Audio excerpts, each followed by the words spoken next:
제 목소리가 떨리고 있었습니다. 절대 서명하지 마세요. 회장님의 손이 멈췄습니다. 펜 끝이 서류 위에서 떠 있었습니다. 1초, 2초. 그 짧은 시간이 영원처럼 느껴졌습니다. 회의실 안의 모든 사람이 저를 쳐다봤습니다. 임원들의 차갑고 날카로운 시선, 비서들의 당황한 표정, 변호사들의 놀란 눈빛, 그 중에서도 가장 차가운 시선 하나가 제 등을 찌르고 있었습니다. 지금 뭐라고 했나? 곽상무의 목소리였습니다. 낮고 느리고 위협적인 목소리. 저는 청소 카트를 잡은 손에 힘을 주었습니다. 손가락 마디가 하얗게 질렸습니다. 손톱 밑에는 아직도 세제 냄새가 배어 있었습니다. 60평생 남 앞에서 목소리를 높인 적 없는 저였습니다. 5평 원룸에서 혼자 살며 누구에게도 피해주지 않으려 애쓰며 조용히, 아주 조용히 살아왔던 저였습니다. 하지만 그날만큼은 아니었습니다. 회장님이 저를 보셨습니다. 그 눈빛에는 놀라움이 있었습니다. 그리고 호기심도. 왜 그렇게 생각하나? 회장님의 목소리는 약했지만 분명했습니다. 저는 숨을 깊이 들이마셨습니다. 대답해야 했습니다. 하지만 무엇부터 말해야 할까요? 지난 2주간 제가 본 것들을, 우연히 들은 대화들을, 몰래 확인한 서류들을, 그리고 협박당한 것까지. 13일 전, 그때 제가 무엇을 봤는지, 왜 그런 말을 할 수밖에 없었는지 지금부터 천천히 말씀드리겠습니다. 여러분, 이 이야기가 궁금하시다면 구독과 좋아요 부탁드립니다. 여러분의 작은 응원이 저 같은 사람에게는 큰 힘이 됩니다. 제 이름은 김순자. 올해 65입니다. 저는 대성그룹 본사에서 청소부로 일합니다. 신입이라고는 하지만 나이로 치면 이 건물에서 가장 나이 많은 직원일 겁니다. 입사한 지 2달. 아직도 적응이 안 됩니다. 새벽 5시. 저는 매일 그 시간에 눈을 뜹니다. 알람을 맞춰놓지 않아도 몸이 저절로 깨어납니다. 좁은 원룸 창문으로 아직 어두운 하늘이 보입니다. 씻고 옷을 입습니다. 파란색 유니폼. 이름표가 달려 있습니다. 청소미와 김순자. 거울을 봅니다. 주름진 얼굴, 희끗희끗한 머리, 피곤한 눈. 순자야, 오늘도 힘내자. 스스로에게 말합니다. 집을 나섭니다. 새벽 공기가 차갑습니다. 무릎이 시큰거립니다. 버스 정류장까지 걸어갑니다. 5분 거리지만 요즘은 10분이 걸립니다. 걸음이 느려졌습니다. 첫 차를 탑니다. 새벽 첫 차에는 사람이 별로 없습니다. 대부분 저처럼 나이 든 분들입니다. 아무도 말하지 않습니다. 그저 조용히 앉아 있습니다. 40분 후, 저는 대성그룹 본사 앞에 섭니다. 63층짜리 건물, 유리와 철로 만들어진 거대한 탑. 예전에는 이런 건물 앞을 지나갈 때 그저 구경만 했습니다. 저 안에서 일하는 사람들은 얼마나 대단할까. 나 같은 사람은 평생 들어갈 일 없겠지. 그렇게 생각했습니다. 그런데 지금은 저도 이 건물에서 일합니다. 청소부로. 지하 주차장 직원 출입구로 들어갑니다. 경비 아저씨가 고개를 끄덕입니다. 말은 하지 않습니다. 로커룸에서 청소 도구를 챙깁니다. 카트를 끌고 1층 로비로 갑니다. 로비는 넓습니다. 대리석 바닥이 반짝입니다. 높은 천장, 거대한 샹들리에. 저는 걸레를 적십니다. 무릎을 꿇고 바닥을 닦기 시작합니다. 관절에서 소리가 납니다. 삐걱. 쪼그려 앉을 때마다 무릎이 아픕니다. 하지만 내색하지 않습니다. 누가 보든 말든 저는 묵묵히 일합니다. 6시 반. 직원들이 출근하기 시작합니다. 좋은 아침입니다. 로비 안내 직원이 밝게 인사합니다.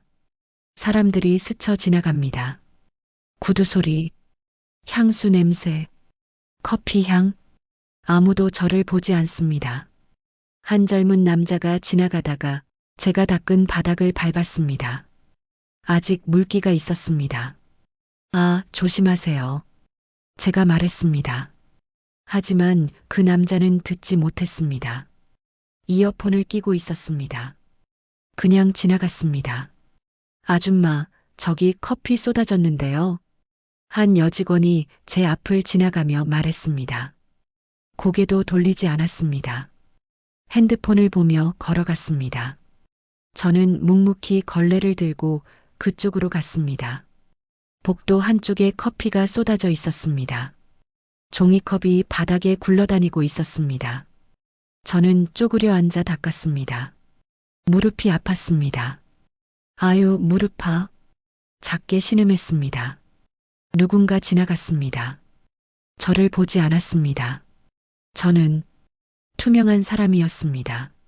남편은 10년 전에 세상을 떠났습니다. 간암이었습니다. 투병 기간 2년. 병원비로 빚만 남았습니다.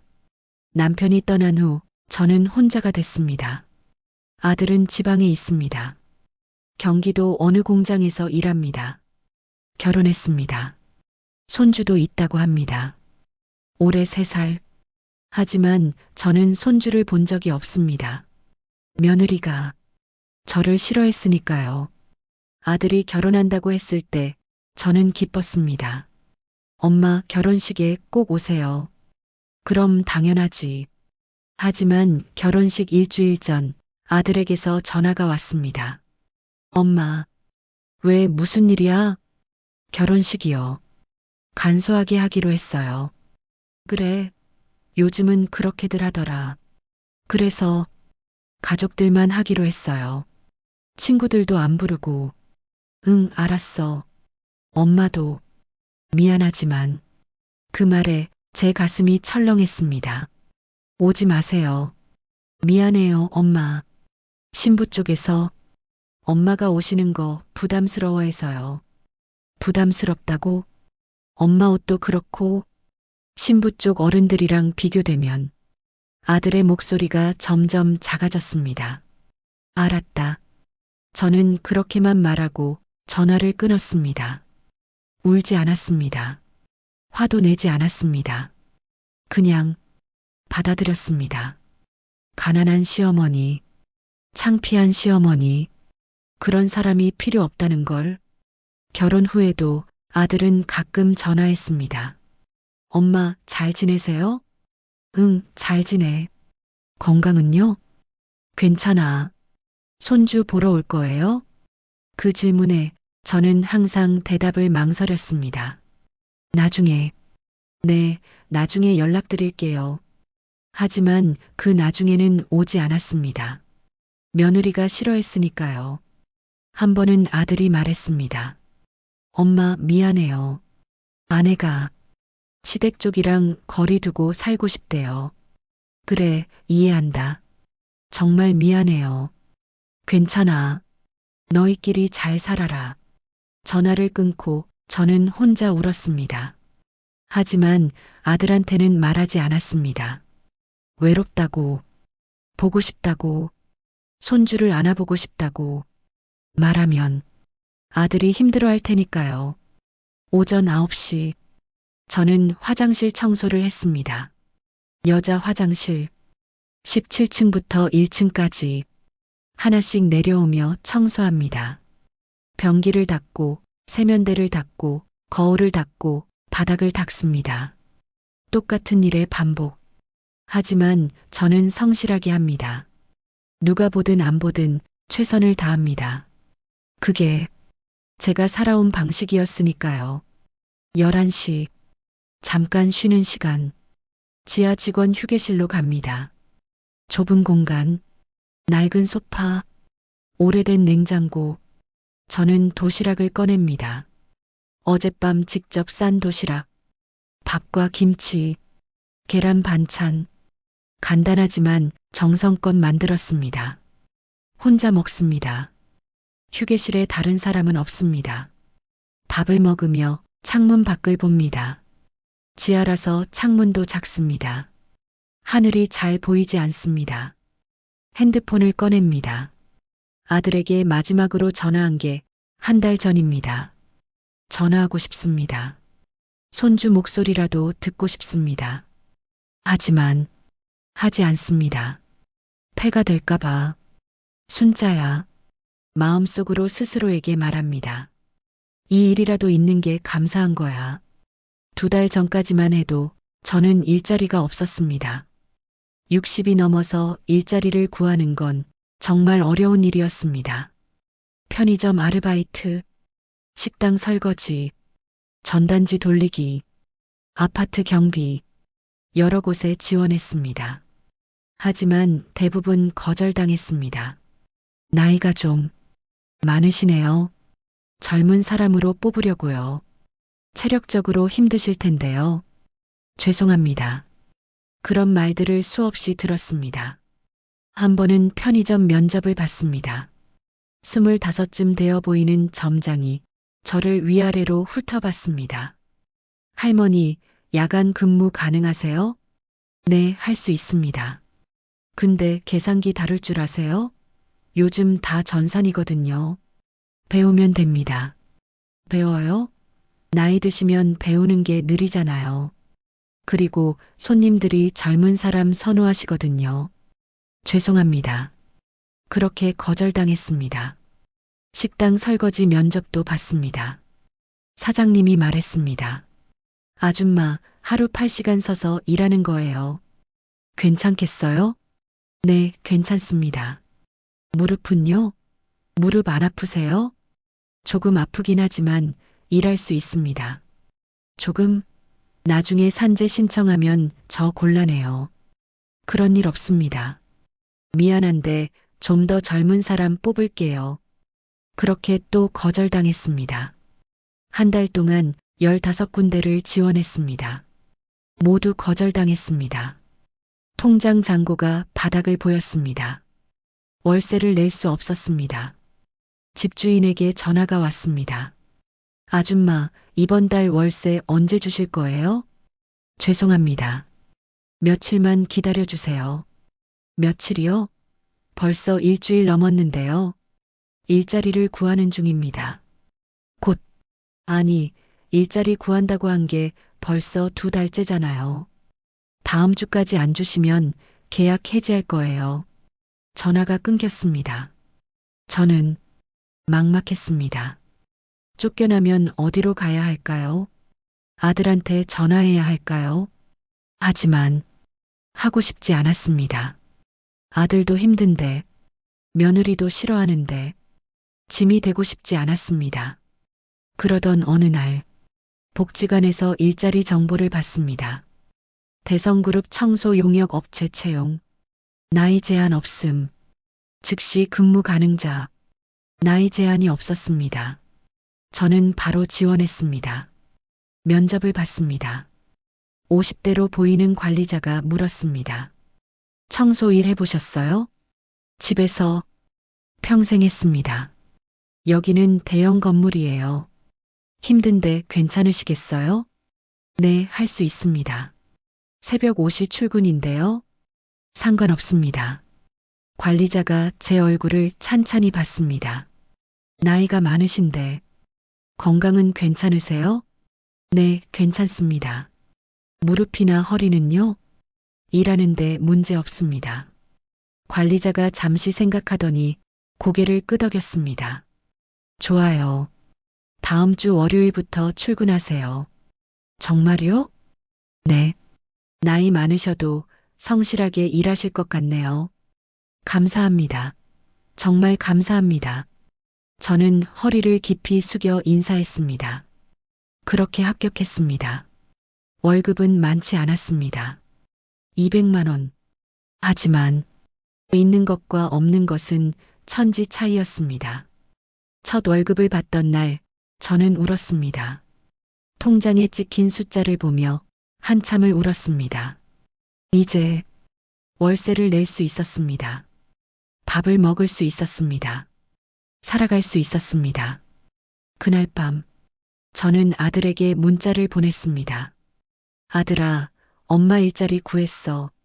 걱정 마. 한참 후에 답장이 왔습니다. 다행이다. 엄마 건강 챙기세요.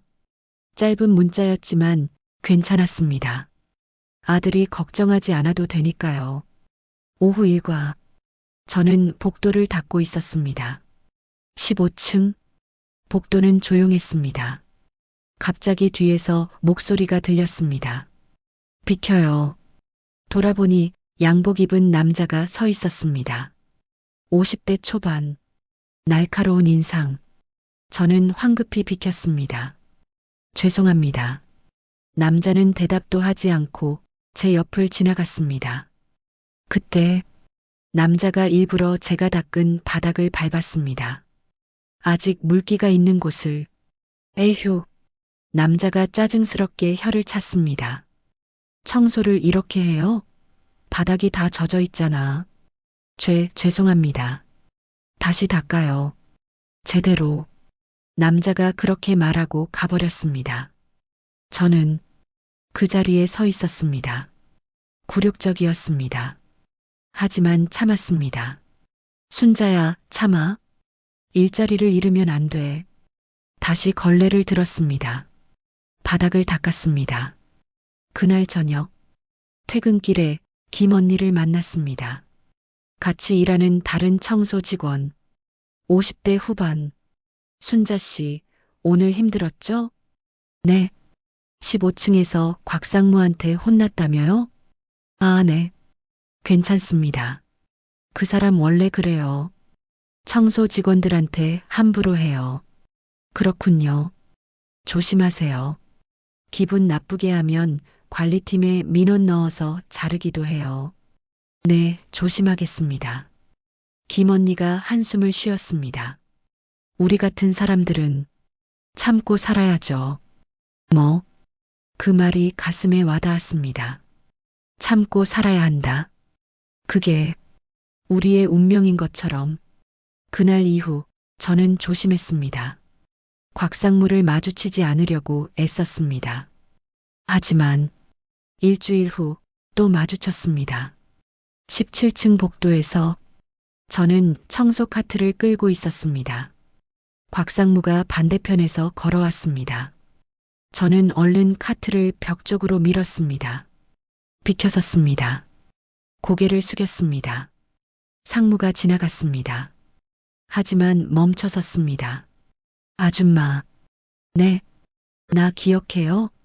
네, 상무님. 그럼 됐어. 계속 조심해서 일해요. 네, 죄송합니다. 상무가 떠났습니다. 저는 한숨을 쉬었습니다. 다행이었습니다. 하지만 그날 오후 이상한 일이 생겼습니다. 관리팀 대리가 무전으로 지시했습니다. 순자 씨, 17층 회의실 청소 부탁합니다. 17층, 임원 회의실이 있는 층이었습니다.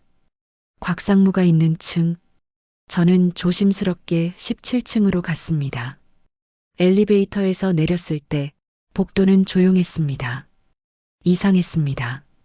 평소 이 시간이면 회의 준비하는 직원들로 붐볐다고 들었습니다. 하지만 오늘은 아무도 없었습니다. 저는 천천히 복도를 걸었습니다. 17-A 회의실, 17-B 회의실, 17-C 회의실, 제일 큰 회의실인 17-A 앞에 섰습니다. 문이 살짝 열려 있었습니다. 저는 노크를 하려다가 안에서 목소리가 들려서 멈췄습니다. 서류는 준비됐나? 남자 목소리였습니다. 낮고 권위적인 목소리, 곽상무의 목소리였습니다. 저는 들어가면 안 될 것 같았습니다. 돌아서려고 했습니다. 그때, 네, 상무님. 이번 주 금요일 이사회에서 회장님께서 서명만 하시면 모든 게 끝납니다. 또 다른 목소리가 들렸습니다. 저는 발을 멈췄습니다. 무언가 수상했습니다. 저는 조심스럽게 문틈으로 가까이 갔습니다. 좋아. 그럼 모든 게 끝나는 거지. 네. 법적으로 완벽합니다. 변호사도 3번이나 검토했습니다. 회장님은 의심 안 하시겠지? 의심하실 리가 없습니다. 그 늙은이가 뭘 알겠어요. 그 순간 제 몸이 굳었습니다. 그 늙은이 회장님을 그렇게 부른다고? 요즘 건강도 안 좋으시고 판단력도 많이 떨어지셨잖아요. 그래도 조심해야 해. 한때는 날카로운 사람이었으니까. 지금은 아닙니다. 제가 직접 확인했습니다. 중요한 서류도 제대로 못 읽으세요. 웃음소리가 들렸습니다. 차갑고 조롱하는 웃음. 저는 문틈 쪽으로 조금 더 가까이 갔습니다. 조심스럽게 안을 들여다봤습니다. 두 남자가 큰 테이블 앞에 앉아 있었습니다. 곽상무, 그리고 30대 후반으로 보이는 젊은 남자. 그럼 경영권은? 젊은 남자가 물었습니다. 회장님께서 서명하시는 순간 자동으로 신탁법인으로 넘어와. 그리고 그 법인의 실소유주는 상무님이시죠. 맞아. 법적으로 완벽해. 아무 문제 없어. 회장님, 아드님은 어떻게 하시겠습니까? 아들, 곽상무가 비웃었습니다. 미국에 있잖아. 10년째 안 돌아오는 놈이. 그래도 혹시 돌아오면 돌아와봤자 소용없어. 서명만 끝나면 법적으로 끝이야. 경영권은 이미 우리 거야. 그럼 회장님은? 곽상무가 잠시 침묵했습니다. 그리고 냉정하게 말했습니다. 요양원으로 보내지. 조용히. 제 가슴이 철렁했습니다. 요양원? 요양원이요? 그래. 건강도 안 좋으시니까 편히 쉬시라고. 하지만 회장님이 반대하시면. 반대? 할 수 있을 것 같아? 곽상무의 목소리가 더 차가워졌습니다. 서명하고 나면 법적 권한이 없어. 그냥 명예회장일 뿐이야. 그래도 요양원 서류도 같이 준비했어. 회장님 건강관리 위임 동의서랑 한 번에 다 서명 받으시겠다는 거군요. 그렇지. 경영권 이양 서류 사이에 슬쩍 끼워 넣으면 돼. 어차피 제대로 못 읽으시니까. 교묘하시네요. 20년 준비한 거야. 완벽할 수밖에. 20년. 그 말에 저는 소름이 돋았습니다. 20년 동안 이걸 계획했다고? 상무님, 그런데 혹시 회장님이 중간에 눈치채시면? 눈치챌 일 없어. 다 합법적인 서류야. 그냥 회사를 위해, 건강을 위해라고 설명하면 돼. 알겠습니다. 금고에 잘 보관해둬. 금요일까지 절대 새어나가면 안 돼. 네. 제 금고에 보관하겠습니다. 비밀번호는 1985입니다. 1985. 회장님 창업연도네. 아이러니하군. 다시 웃음소리.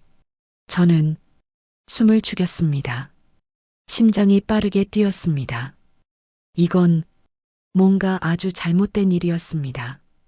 회장님을 속이는 거, 경영권을 빼앗는 거, 요양원에 보내는 거, 저는 조심스럽게 뒷걸음질 쳤습니다. 카트를 천천히 뒤로 당겼습니다. 그런데 카트 바퀴가 벽에 부딪혔습니다. 쿵. 뭐야? 안에서 곽상무의 목소리가 들렸습니다. 누구야? 저는 심장이 멈출 것 같았습니다. 거기 누구 있어? 발소리가 들렸습니다. 문 쪽으로 다가오는 발소리. 저는 황급히 카트를 밀고 복도 끝으로 갔습니다. 손이 떨렸습니다. 아, 청소 아줌마구만. 곽상무가 문을 활짝 열고 나왔습니다. 저를 보더니 인상을 찌푸렸습니다. 여기서 뭐해요? 죄송합니다. 청소하라고 해서. 제 목소리가 떨렸습니다. 지금 회의 중이야. 나중에 와요. 네. 네. 저는 고개를 깊이 숙였습니다. 아니, 대체 관리팀은 뭐 하는 거야? 회의 중인데 청소를 보내? 곽상무가 짜증스럽게 중얼거렸습니다. 죄송합니다, 상무님. 됐어. 빨리 가요. 저는 황급히 카트를 끌고 그 자리를 떠났습니다. 엘리베이터를 탔습니다. 문이 닫혔습니다. 저는 벽에 기댔습니다. 심장이 미친 듯이 뛰었습니다. 손이 떨렸습니다. 무슨 내용이었지? 정확히 다 이해하지는 못했습니다. 어려운 말들이 많았으니까요. 하지만 핵심은 알 수 있었습니다. 회장님을 속이려는 거, 경영권을 빼앗으려는 거, 요양원에 보내려는 거, 그리고 금요일에 모든 게 실행될 거라는 것. 금고 비밀번호 1985. 왜인지 모르겠지만 그 번호가 제 머릿속에 새겨졌습니다. 엘리베이터가 1층에 도착했습니다. 저는 비틀거리며 로비로 나왔습니다. 화장실로 갔습니다. 세면대에서 얼굴에 찬물을 끼얹었습니다. 거울을 봤습니다. 창백한 얼굴, 떨리는 눈빛. 순자야. 스스로에게 말했습니다. 신경 쓰지 마. 너랑 상관없는 일이야.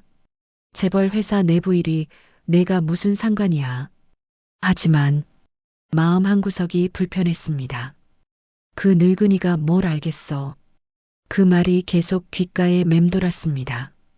그날 밤 저는 집에 돌아와서도 잠을 잘 수 없었습니다. 침대에 누워 천장을 바라봤습니다. 좁은 원룸, 낡은 천장, 곰팡이 핀 모서리. 오늘 들은 대화가 계속 떠올랐습니다. 그 늙은이가 뭘 알겠어. 요양원으로 보내지. 경영권은 우리 거야. 순자야, 그냥 잊어. 스스로에게 말했습니다. 재벌 회사 일이 너랑 무슨 상관이야. 너는 그냥 청소부야. 청소나 하고 월급이나 받아. 하지만 계속 불편했습니다. 왜 그럴까요? 저랑 아무 상관도 없는 사람인데, 재벌 회장님인데, 저 같은 사람이랑은 다른 세상에 사는 분인데, 하지만 마음이 쓰였습니다. 다음 날 아침, 저는 평소처럼 출근했습니다. 로비를 청소하고 화장실을 청소했습니다. 오전 10시쯤 로비에 소란이 일었습니다. 회장님 나오신다. 경호원들의 목소리가 들렸습니다. 저는 재빨리 복도 구석으로 비켰습니다. 청소 카트를 벽 쪽으로 밀었습니다. 고개를 숙였습니다. 휠체어 소리가 들렸습니다. 바퀴가 대리석 바닥을 구르는 소리. 천천히, 천천히 가세요, 회장님. 여자 목소리. 간호사인 것 같았습니다. 저는 고개를 숙인 채 눈으로만 슬쩍 보았습니다. 휠체어. 거기에 앉아 계신 분. 강태준 회장. 처음 직접 보는 얼굴이었습니다. 70대 중반. 하지만 나이보다 더 늙어 보였습니다. 마른 체격. 창백한 얼굴. 한쪽 입꼬리가 살짝 처져 있었습니다. 중풍. 회복하셨다고 들었지만 흔적이 남아 있었습니다. 휠체어 옆에 젊은 여자가 걸었습니다. 간호사. 하얀 유니폼을 입고 있었습니다. 뒤에는 경호원 둘. 검은 정장에 선글라스. 그들이 제 앞을 지나갔습니다. 회장님의 손이 보였습니다. 휠체어 팔걸이 위에 놓인 손. 마르고 주름진 손. 힘줄이 도드라진 손. 한때 맨손으로 대기업을 일으켰다는 손. 하지만 지금은 떨리고 있었습니다. 상무는 어디 있나? 회장님이 물으셨습니다. 목소리는 약했지만 또렷했습니다. 회의 중이십니다, 회장님. 간호사가 공손하게 대답했습니다. 그래. 회장님이 작게 중얼거리셨습니다. 그 목소리에는 무언가 슬픔 같은 게 섞여 있었습니다. 그 순간 회장님의 시선이 잠깐 제 쪽을 스쳤습니다. 1초도 안 되는 순간. 하지만 그 눈빛을 저는 잊을 수 없었습니다. 피곤함, 외로움, 그리고 경계. 누군가를 믿지 못하는 사람의 눈빛. 주변을 경계하는 사람의 눈빛. 휠체어가 엘리베이터 쪽으로 향했습니다. 엘리베이터 문이 열렸습니다. 휠체어가 들어갔습니다. 문이 닫혔습니다. 저는 그 자리에 한참 서 있었습니다. 외로워 보였습니다. 저보다 훨씬 더. 저는 가난하지만 그래도 아들이 있습니다. 연락은 뜸하지만 그래도 살아 있습니다. 하지만 회장님은 아들이 10년째 안 돌아온다고 들었습니다. 주변 사람들은 모두 돈만 노린다고 들었습니다. 진짜 가족 같은 사람이 없다고. 점심시간. 저는 지하 휴게실에서 도시락을 먹었습니다. 다른 청소 직원 김 언니가 들어왔습니다. 순자 씨, 혼자 있어요? 네, 언니. 나도 앉아도 돼요? 네, 물론이죠. 김 언니가 옆에 앉았습니다. 도시락을 꺼내며 말했습니다. 순자 씨, 오늘 아침에 회장님 봤어요? 네, 봤습니다. 많이 안 좋아 보이시죠? 네. 그러시더라고요. 김 언니가 한숨을 쉬었습니다. 불쌍한 양반. 불쌍하다니요? 아, 순자 씨는 모르시겠네. 나는 여기서 5년째 일하거든요. 네. 예전에 회장님은 안 그러셨어요. 정말 카리스마 넘치시고 건강하시고. 김 언니가 말을 이었습니다. 맨손으로 사업 일으키신 분이잖아요. 젊은 시절엔 공장 노동자였대요. 그러셨어요? 응. 25에 작은 공장 하나 인수해서 거기서부터 시작하셨대. 밤낮 없이 일하시고. 대단하시네요. 그래서 직원들한테도 인심 좋으셨대. 명절 때마다 보너스 푸짐하게 주시고 직원 자녀 대학 등록금도 지원해 주시고. 지금은요? 지금은 김 언니가 목소리를 낮췄습니다. 아들이 미국 있잖아요. 10년째 안 돌아온대요. 왜요? 부자 싸움이 있었대요. 큰 싸움. 무슨 싸움이요? 아들이 경영 방식에 반대했나 봐. 회장님이 너무 독단적이라고, 시대에 뒤떨어졌다고. 김 언니가 한숨을 쉬었습니다. 그래서 회장님이 크게 화내셨대. 내가 맨손으로 이 회사 일으켰는데 내가 뭘 안다고 반대하냐고. 그래서요? 아들이 그 자리에서 나가버렸대. 미국으로. 그리고 10년째. 응. 연락도 안 하고. 김 언니가 목소리를 더 낮췄습니다. 그리고 3년 전에 회장님이 쓰러지셨잖아요. 중풍으로. 네. 그때 아들한테 연락했대. 한국 와달라고. 아버지가 위독하다고. 왔어요? 안 왔어요. 전화로 이렇게 말했대. 아버지께서 저한테 사과하시면 가겠습니다라고. 회장님이 사과하셨어요? 안 하셨대. 자존심이 허락 안 하셨나 봐. 김 언니가 고개를 저었습니다. 그 후로 완전히 연락이 끊겼대요. 그리고 회장님이 회복하신 후로 곽상무가 실권을 쥐고 있어요. 곽상무요? 응. 회장님 20년 측근이었던 사람. 기획실장. 김 언니가 주변을 둘러봤습니다. 아무도 없었습니다. 근데 요즘은 너무 권한이 센 것 같아. 어떻게요? 중요한 결정을 회장님한테 보고도 안 하고 혼자 한대. 그리고 김 언니가 더욱 목소리를 낮췄습니다.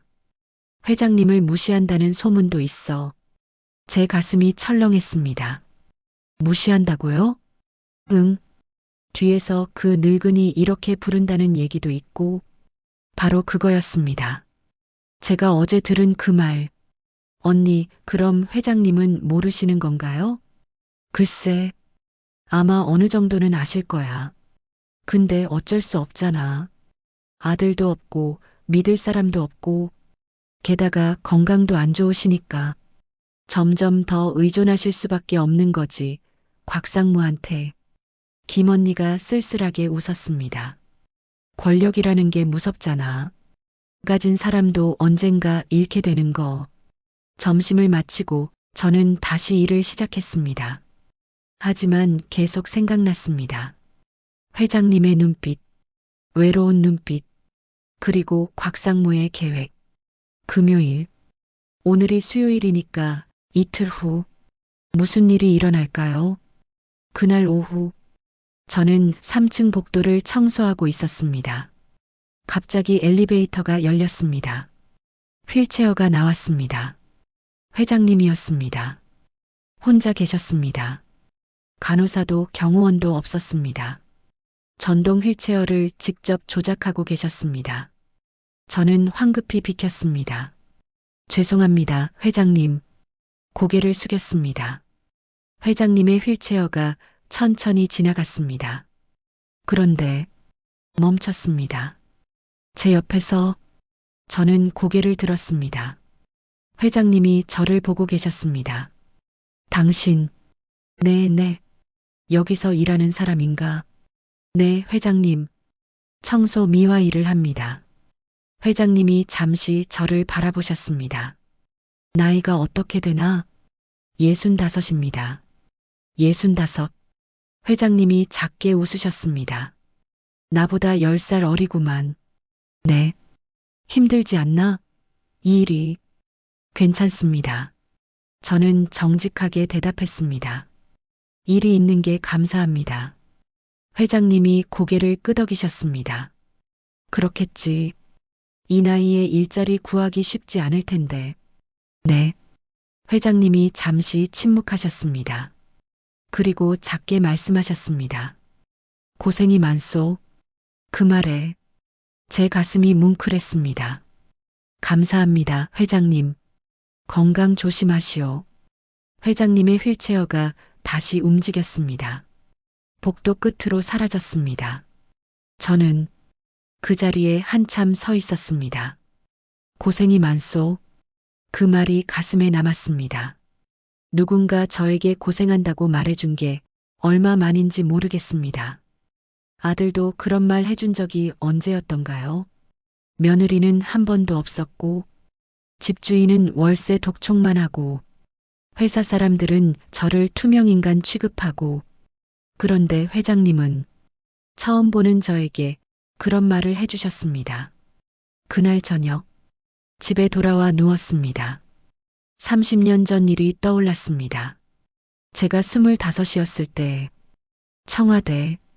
저는 청와대 주방에서 일했습니다. 주방 보조, 거창한 일은 아니었습니다.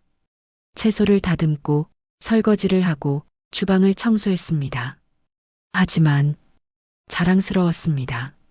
대한민국 대통령의 식사를 준비하는 곳, 그곳에서 일한다는 게 선배 요리사들도 좋았습니다. 특히 박 셰프님, 50대의 베테랑이었습니다. 저를 딸처럼 챙겨주셨습니다. 순자야, 이것도 배워봐. 네, 셰프님. 여기서 배운 게 나중에 도움될 거야. 그렇게 많은 걸 배웠습니다. 요리뿐만이 아니었습니다. 사람을 보는 법, 위험을 감지하는 법, 조심하는 법. 어느 날, 박 셰프님이 저를 조용히 부르셨습니다. 순자야, 이거 봐. 네. 이 식단표? 셰프님이 종이를 보여주셨습니다. 대통령님의 주간 식단표였습니다. 여기 목요일 저녁 메뉴. 네. 해산물 리조또라고 되어 있네요. 그게 이상해. 왜요? 대통령님은 각각류 알레르기가 있으셔. 새우, 게, 랍스터 절대 안 돼. 제 눈이 커졌습니다. 그런데 왜 식단표에? 그래서 이상한 거야. 박 셰프님의 얼굴이 심각했습니다.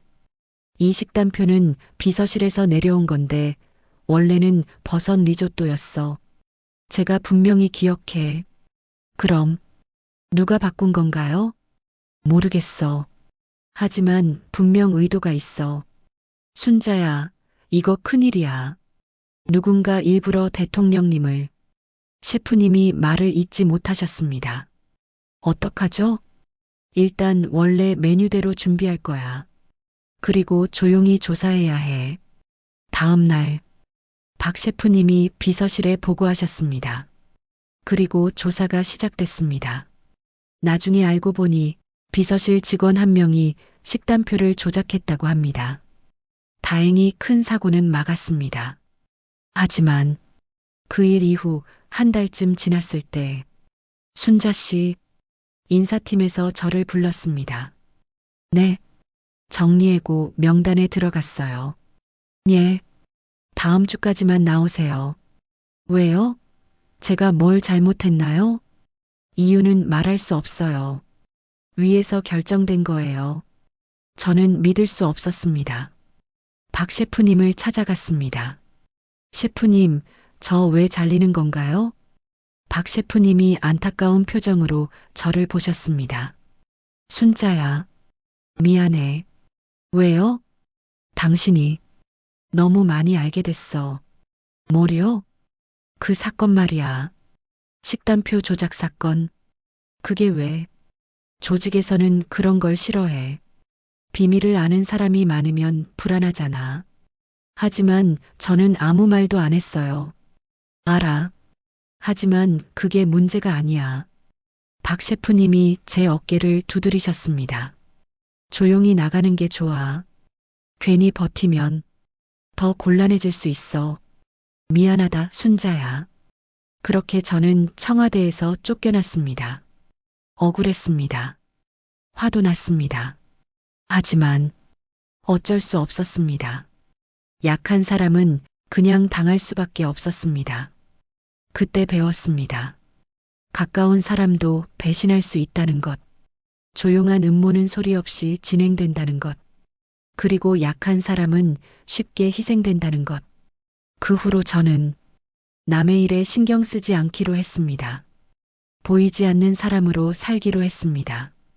그게 안전한 길이었으니까요. 살아남는 길이었으니까요. 하지만 회장님의 얼굴이 자꾸 떠올랐습니다. 외로운 눈빛, 고생이 많소. 그 말씀, 그리고 곽상무의 계획. 금요일, 이틀 후, 목요일 밤, 저는 잠을 이룰 수 없었습니다. 뒤척이다가 새벽 4시에 일어났습니다. 평소보다 1시간 일찍 씻고 옷을 입었습니다. 거울을 봤습니다.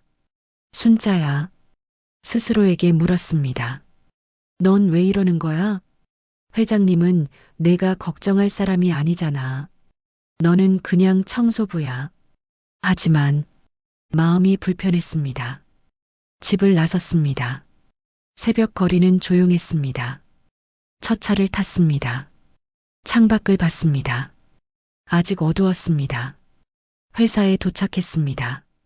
새벽 5시, 평소보다 30분 일찍 도착한 거였습니다. 지하 직원 출입구로 들어갔습니다. 경비 아저씨가 놀란 표정으로 저를 봤습니다. 순자 씨, 오늘 일찍 왔네요? 네. 일이 좀 밀려서요. 그래요? 조심히 들어가세요. 로커룸에서 유니폼으로 갈아입었습니다. 청소 도구를 챙겼습니다. 카트를 끌고 17층으로 갔습니다.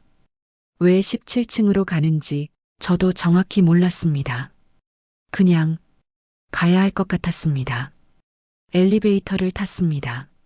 17층 버튼을 눌렀습니다. 심장이 빠르게 뛰었습니다. 띠링, 문이 열렸습니다. 복도는 조용했습니다. 당연했습니다. 아직 새벽이었으니까요. 저는 천천히 복도를 걸었습니다. 17-A 회의실, 문 앞에 섰습니다. 불이 켜져 있었습니다. 이 시간에 이상했습니다. 저는 조심스럽게 문 쪽으로 다가갔습니다. 문틈으로 안을 들여다봤습니다. 곽상무가 혼자 있었습니다. 책상 위에 서류를 펼쳐놓고 무언가를 확인하고 있었습니다. 중얼거리는 소리가 들렸습니다. 완벽해. 이제 내일만 되면.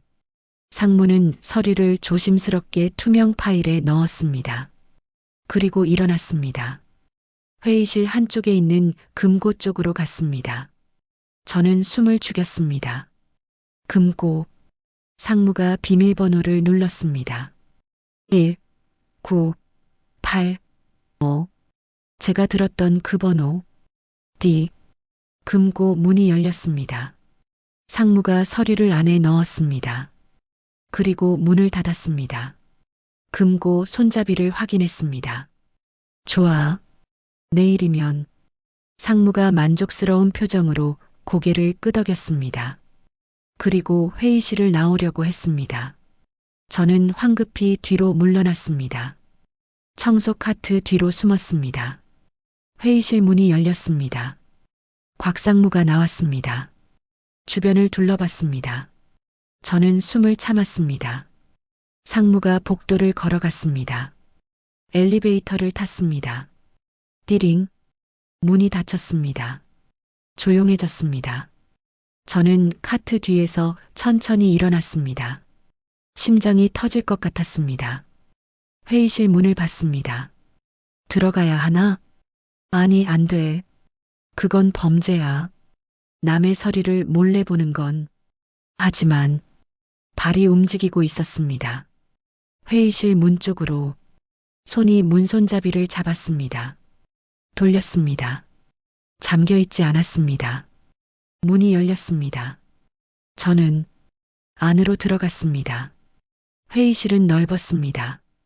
큰 테이블, 의자들, 벽에 걸린 모니터들. 저는 금고 쪽으로 갔습니다. 서 있는 것만으로도 떨렸습니다. 1985. 비밀번호. 손을 뻗었습니다. 버튼을 눌렀습니다. 1, 9, 8, 5, D. 금고 문이 열렸습니다. 저는 숨을 멈췄습니다. 안에 투명 파일이 있었습니다.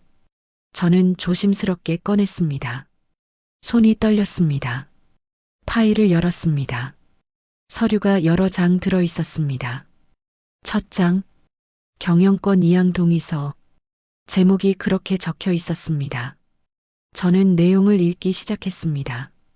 어려운 말들이 많았습니다. 갑은 을에게, 신탁 관리 방식으로, 이사회 결의에 따라.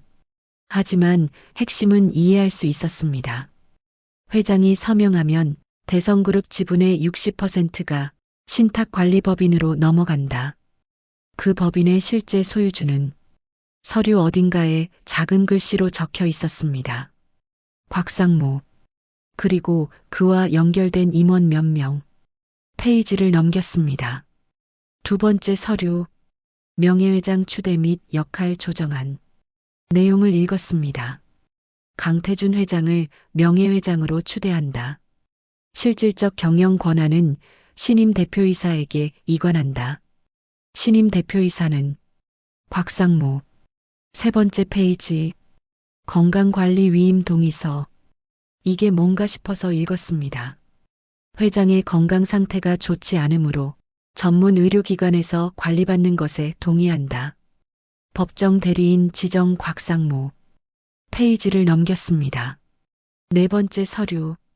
요양시설 입소 신청서. 가슴이 철렁했습니다. 시설 이름 평화요양병원. 위치 경기도시. 입소 예정일 이사회 결의 후 2주 이내. 입소 기간 장기 회복 시까지. 뒤에 작은 글씨로 주석이 달려 있었습니다. 면에는 사전 허가제로 운영. 외부 통신은 담당 의사 승인 필요. 보호자 곽상무. 이건 감금이나 다름없었습니다. 회장님을 요양원에 가둬놓고 외부와 차단하고 경영권을 빼앗는 거였습니다. 저는 서류를 다시 넘겼습니다. 다섯 번째 페이지. 회장의 서명란. 아직 비어 있었습니다. 하지만 내일이면, 금요일 이사회에서 회장님이 서명하시면 모든 게 끝나는 거였습니다. 저는 손이 떨렸습니다. 어떻게 해야 할까요?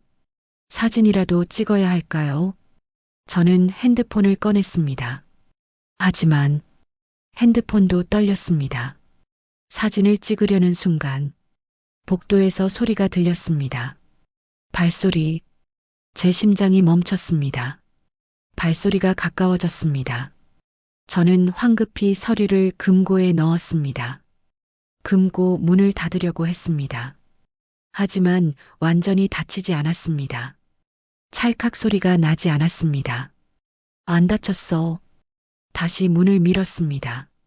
발소리가 더 가까워졌습니다. 찰칵. 다쳤습니다. 저는 돌아섰습니다. 문이 열렸습니다. 곽상무가 서 있었습니다. 거기 누구야? 상무의 목소리가 날카로웠습니다. 저는 얼어붙었습니다. 아줌마. 상무가 저를 알아봤습니다. 여기서 뭐 하는 거야? 청소를. 제 목소리가 떨렸습니다. 청소? 상무가 방 안을 둘러봤습니다. 청소 도구가 아무것도 없었습니다. 카트는 밖에 있었습니다. 청소 도구는 어디 있어? 밖에 두고 안을 먼저 확인하려고. 금고 앞에서. 상무의 눈빛이 차가워졌습니다. 천천히 다가왔습니다. 아줌마, 뭘 봤어? 아무것도. 아무것도?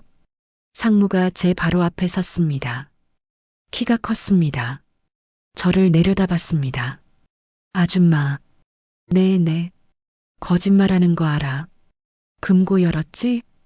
아닙니다. 열었어. 내가 봤어. 금고 불빛이 깜빡이는 걸. 저는 아무 말도 할 수 없었습니다. 서류 봤지? 침묵. 상무가 비웃었습니다. 쯧쯧쯧. 청소 아줌마 주제에 참견이 많아. 죄송합니다. 죄송하다고? 상무가 제 어깨를 잡았습니다. 아팠습니다. 아줌마, 나이가 어떻게 돼? 65입니다. 65. 상무가 저를 놓아줬습니다. 이 나이에 일자리 구하기 힘들지? 특히 정가 같은 거 있으면 더 힘들겠지? 제 몸이 굳었습니다. 정가가 없는데요. 지금은 없지. 상무가 냉소했습니다. 하지만 만들 수는 있어. 뭐라고요? 회사 기밀 서류 훔쳐보려 했다고 하면? 금고 비밀번호까지 알아내서? 저는 훔치려고. 아니면 금고에서 돈 훔치려 했다고 할까? 회사 금품 절도 시도. 그것도 괜찮네. 상무의 목소리가 점점 낮아졌습니다. 위협적으로. 정가자가 되면 아줌마 인생 어떻게 될까? 누가 65 정가자를 고용하겠어? 편의점도 식당도 아무 데서도 안 뽑아줄 거야. 저는 잘못한 게 없습니다. 잘못? 상무가 비웃었습니다. 증거는 내가 만들면 돼. CCTV도 있고 증인도 만들 수 있어. 상무가 금고 쪽을 가리켰습니다. 저기 지문도 남아있을 거야. 아줌마 지문. 그리고 나한테 협조하는 사람 많아. 아줌마가 수상하게 금고 만지작거리는 거 봤다고 증언할 사람. 제 다리가 후들후들 떨렸습니다. 아줌마, 똑똑하게 처시네. 상무가 문을 열어줬습니다. 그냥 청소나 하고 살아. 알았어? 보지 말아야 할 걸 봤으면 잊어야지. 괜한 호기심 부리지 말고. 저는 아무 말도 할 수 없었습니다. 혹시 회장님한테 말할 생각하지 마. 누가 믿겠어? 청소부 아줌마 말을? 그리고 말하는 순간 아줌마는 끝이야. 내가 보장해. 상무가 저를 똑바로 봤습니다. 나가. 저는 비틀거리며 회의실을 나왔습니다. 복도에서 저는 벽에 기댔습니다. 온몸이 떨렸습니다. 무릎에 힘이 없었습니다. 주저앉을 것 같았습니다. 청소 카트를 잡았습니다. 간신히 버텼습니다. 저는 엘리베이터를 탔습니다. 1층 버튼을 눌렀습니다. 내려가는 동안 저는 거울에 비친 제 얼굴을 봤습니다. 창백했습니다. 눈은 충혈되어 있었습니다. 순자야. 스스로에게 말했습니다. 넌 왜 이런 짓을 한 거야? 왜 남의 일에 참견한 거야? 띠링. 1층에 도착했습니다. 로비로 나왔습니다. 화장실로 갔습니다. 세면대에서 얼굴에 찬물을 끼얹었습니다. 거울을 봤습니다. 떨리는 손. 두려움에 가득 찬 눈. 정가자. 그 말이 계속 맴돌았습니다. 65세 정가자가 되면 어떻게 살아야 할까요? 월세도 못 내게 됩니다. 일자리도 구할 수 없습니다. 아들한테도 손 벌려야 합니다. 아들도 힘든데, 며느리는 더 싫어할 텐데. 저는 세면대를 잡고 숨을 몰아쉬었습니다. 잊어야 해. 본 척도 하지 말아야 해. 내일 이사회에서 무슨 일이 일어나든 모른 척 해야 해. 그게 사는 방법이었습니다.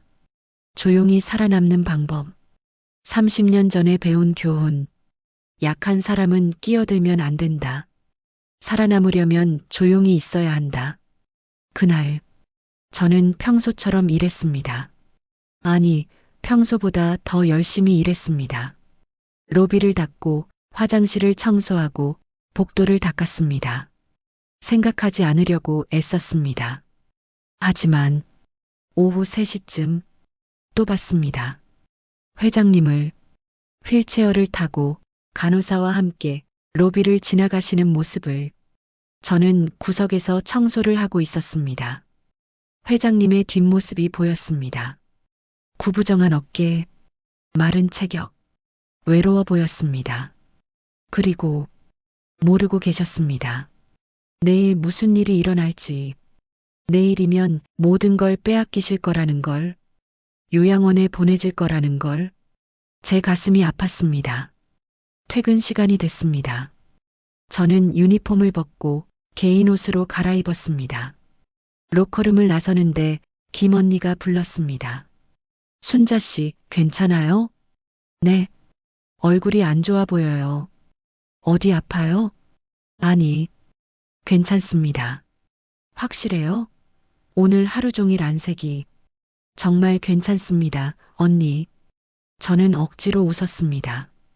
그럼 먼저 갈게요. 회사를 나섰습니다. 버스 정류장으로 걸어갔습니다. 집에 도착했습니다. 문을 열고 들어갔습니다. 좁은 원룸. 저는 소파에 주저앉았습니다. TV를 켰습니다. 뉴스가 나왔습니다. 하지만 집중이 안 됐습니다. TV를 끄고 누웠습니다. 천장을 바라봤습니다. 순자야, 그냥 잊어. 재벌 회사 일이 너랑 무슨 상관이야. 너는 그냥 청소부야. 청소나 하고 월급이나 받아. 하지만 회장님의 얼굴이 떠올랐습니다. 고생이 많소. 그 말씀, 그리고 외로운 눈빛. 저는 이불을 걷어찼습니다. 일어나 앉았습니다. 손으로 얼굴을 감쌌습니다. 어떻게 해야 해? 어떻게 해야 하는 거야? 아들에게 전화하고 싶었습니다. 핸드폰을 들었습니다. 아들 전화번호를 눌렀습니다. 하지만 통화 버튼을 누르기 직전 멈췄습니다. 뭐라고 말하지? 아들아, 엄마가 재벌 회사 음모를 알게 됐는데 어떻게 하면 좋을까? 말도 안 되는 소리였습니다. 아들은 이렇게 말할 겁니다. 엄마, 신경 쓰지 마. 엄마 일이 아니잖아. 괜히 끼어들었다가 일 잃으면 어떡해. 그게 정답일 겁니다. 저는 핸드폰을 내려놓았습니다. 창문 밖을 봤습니다. 서울의 야경. 수많은 불빛들. 그 불빛 속에서 수많은 사람들이 살아가고 있었습니다. 저처럼 힘든 사람들도 있을 겁니다. 저보다 더 힘든 사람들도 있을 겁니다.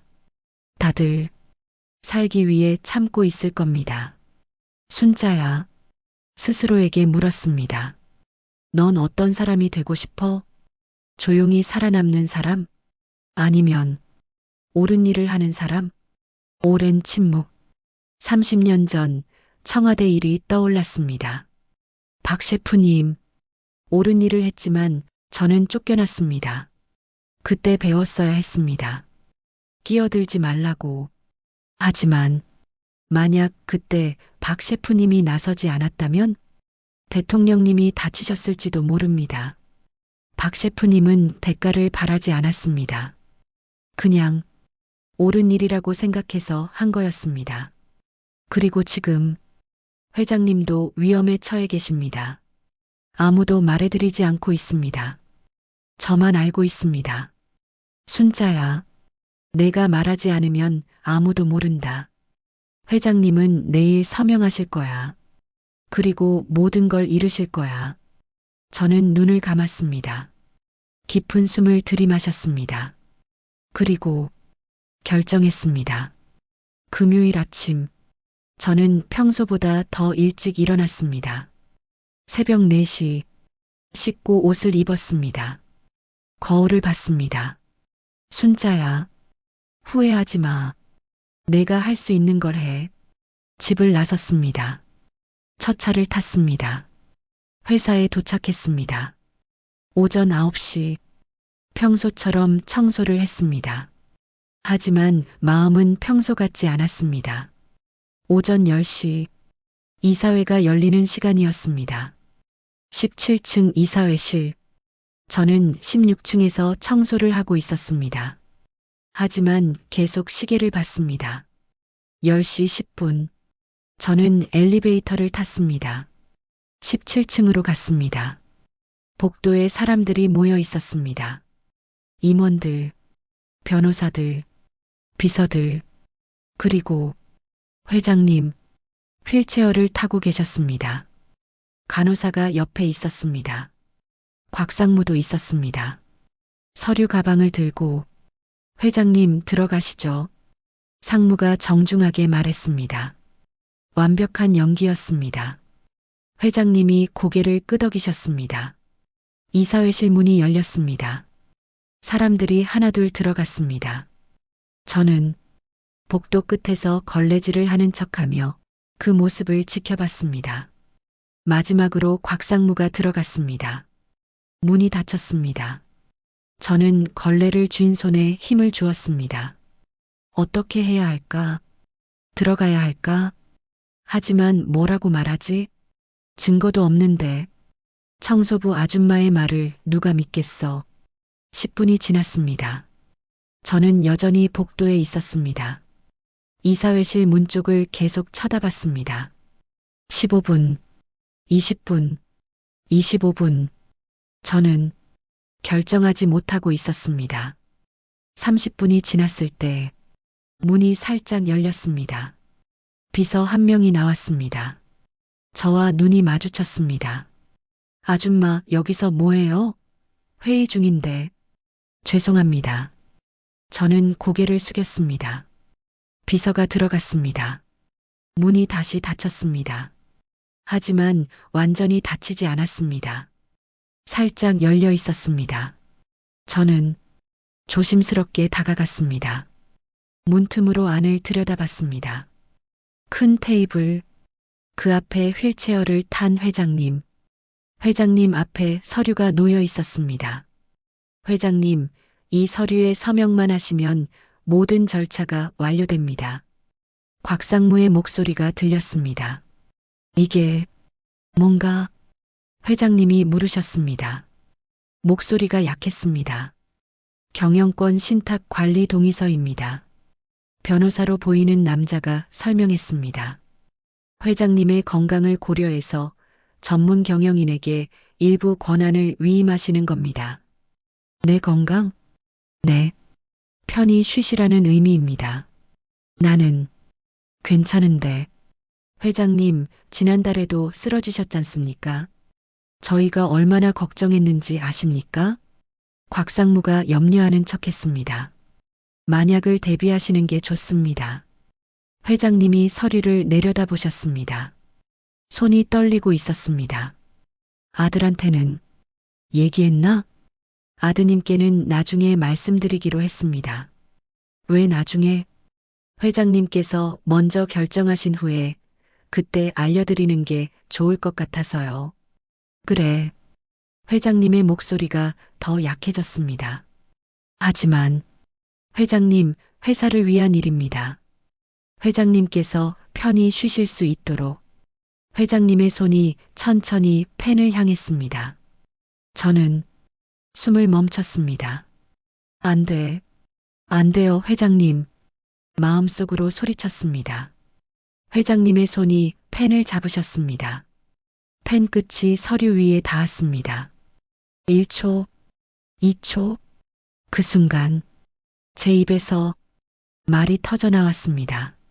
절대, 절대 서명하지 마세요. 모든 시선이 저에게 쏟아졌습니다.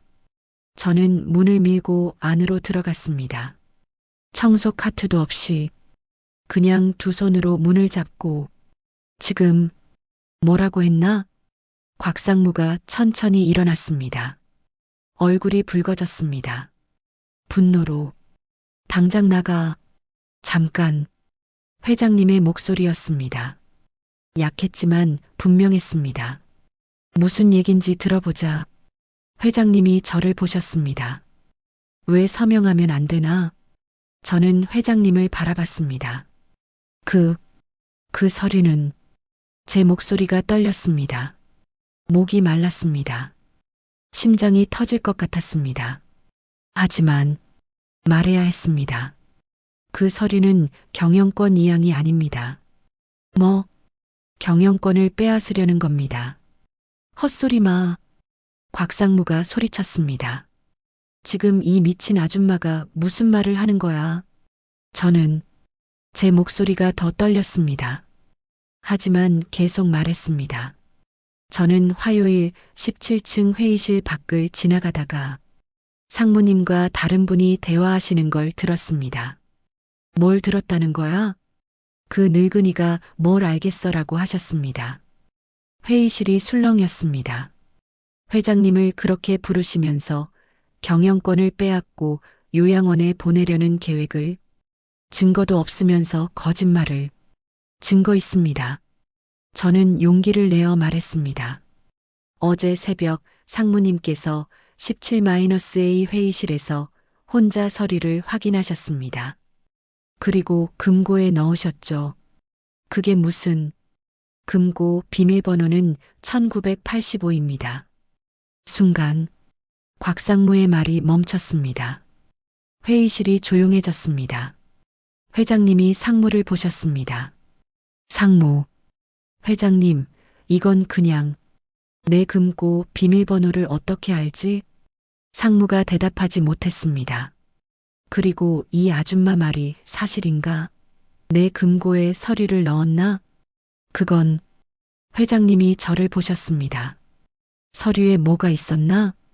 경영권 이양 동의서, 그리고 명예회장 추대안, 그리고 저는 숨을 깊이 들이마셨습니다. 요양시설 입소 동의서가 있었습니다. 뭐? 회장님의 눈이 커졌습니다. 요양원 입소 동의서라고요? 네. 회장님 서명란이 비어 있었습니다. 오늘 이 서류들과 함께 서명하시게 하려고 회장님이 앞에 놓인 서류를 들으셨습니다. 페이지를 넘기셨습니다. 한 장, 두 장, 세 장, 네 장. 회장님의 손이 멈췄습니다. 이게 뭔가. 목소리가 떨렸습니다. 요양시설 입소 신청서, 평화요양병원, 면회사전 허가제. 회장님이 서류를 탁자에 내려놓으셨습니다. 변호사를 보셨습니다. 이게 뭔가? 설명해봐. 변호사가 말을 더듬었습니다. 회장님, 그건 만약을 대비해. 회장님의 목소리가 떨렸습니다. 분노가 아니었습니다. 배신감이었습니다. 내 경영권을 가져가고 나를 요양원에 가두는 게 만약을 대비한 거야? 회장님, 오해이십니다. 곽상무가 다가왔습니다. 이건 회장님의 건강을 생각해서. 건강? 회장님이 상무를 똑바로 보셨습니다. 내 건강은 내가 판단한다. 하지만, 그리고 내가 언제 요양원 가겠다고 했나? 경영권을 넘기겠다고 했나? 곽상무가 대답하지 못했습니다. 회장님이 주변을 둘러보셨습니다. 여기 계신 분들은 다 아셨나? 아무도 대답하지 않았습니다. 물어보는 거야. 다들 이 계획을 알고 있었나? 한 임원이 조심스럽게 말했습니다. 저희는 단지 회장님의 건강을 염려해서. 거짓말. 회장님이 소리치셨습니다. 약한 목소리였지만 분노가 가득했습니다. 다들 나를 버리려고 한 거잖아. 회장님, 늙었다고, 쓸모없다고, 그렇게 생각한 거지? 아무도 대답하지 않았습니다. 침묵, 긴 침묵. 회장님이 서류를 밀어내셨습니다. 당장 다 나가. 회장님, 나가라고. 회장님의 목소리가 떨렸습니다. 사람들이 하나둘 일어났습니다. 곽상무가 저를 노려봤습니다.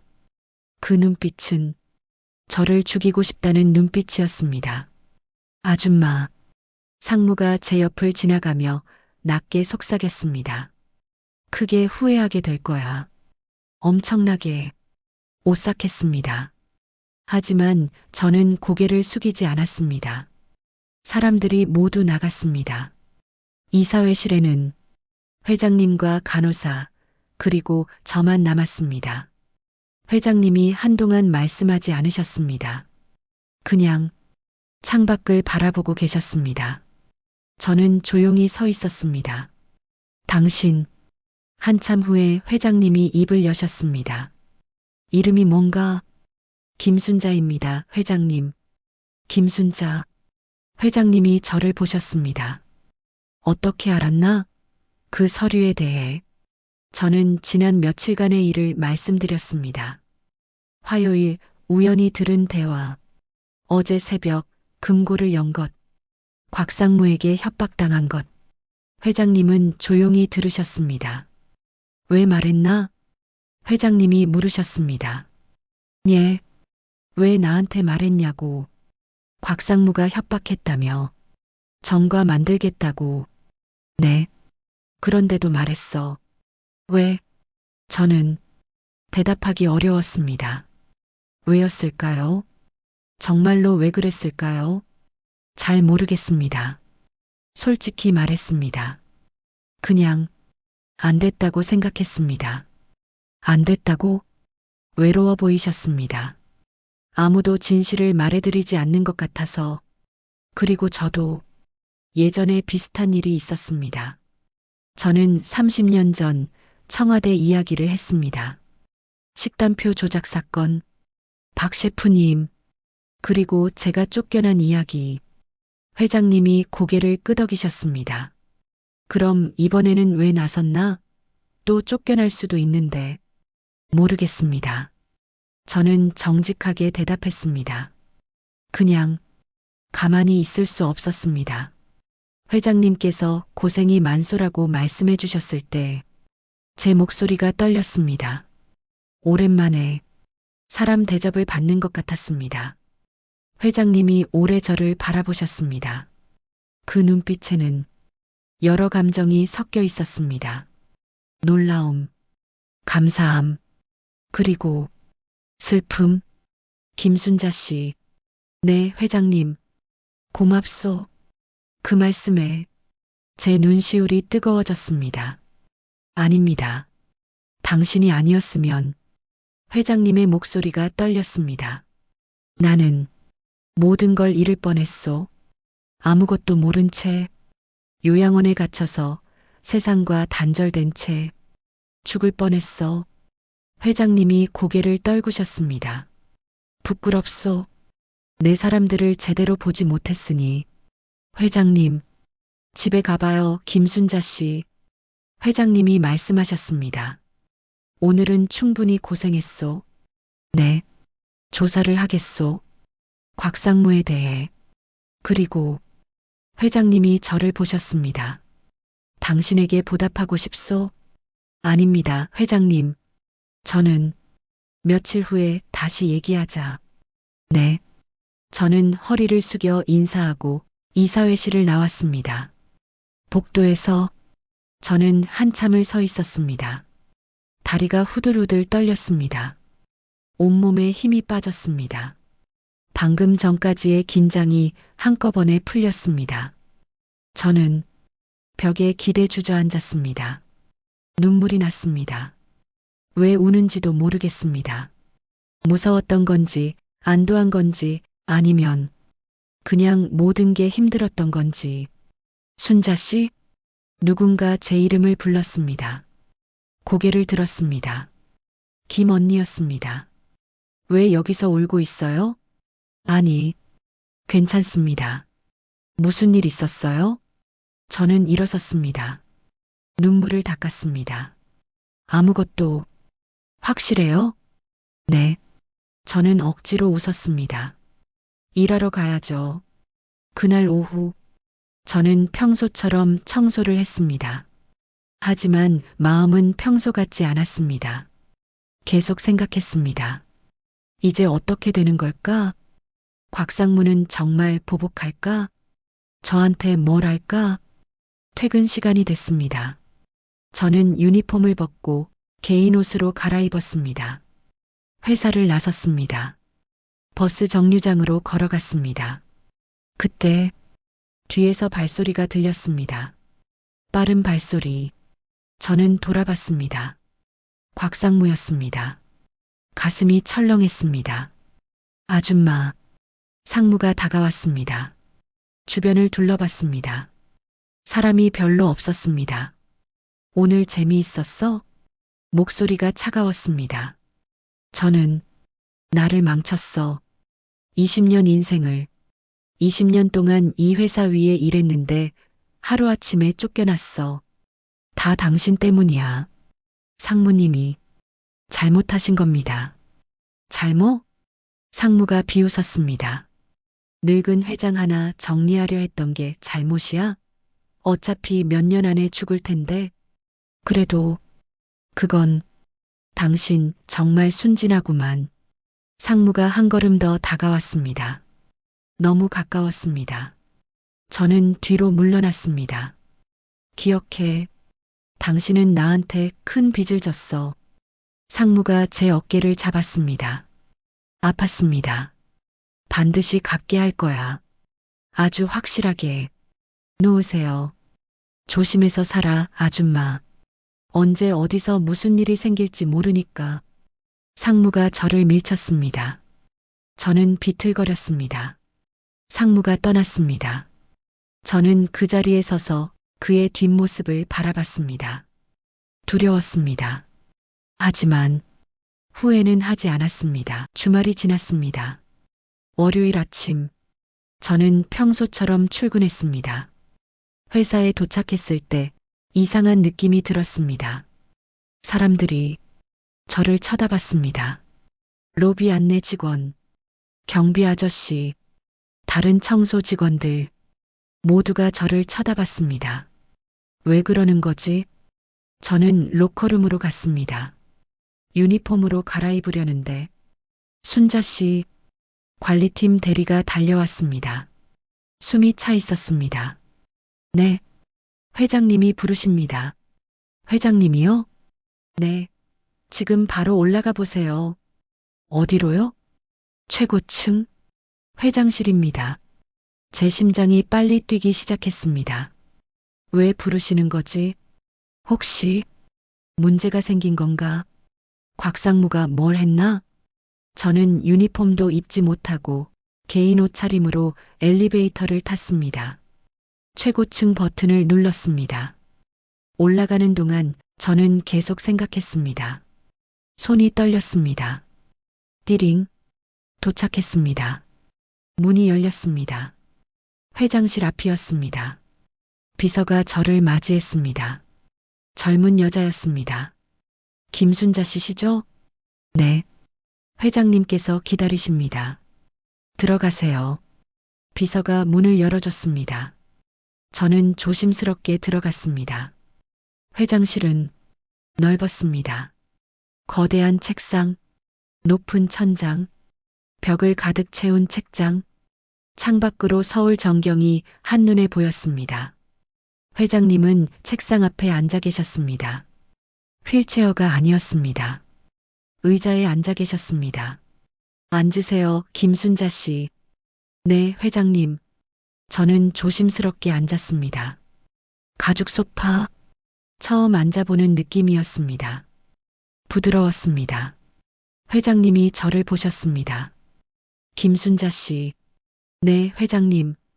조사를 했소. 조사요? 금요일 이후로 곽상무에 대해 회장님이 서류 몇 장을 내밀었습니다.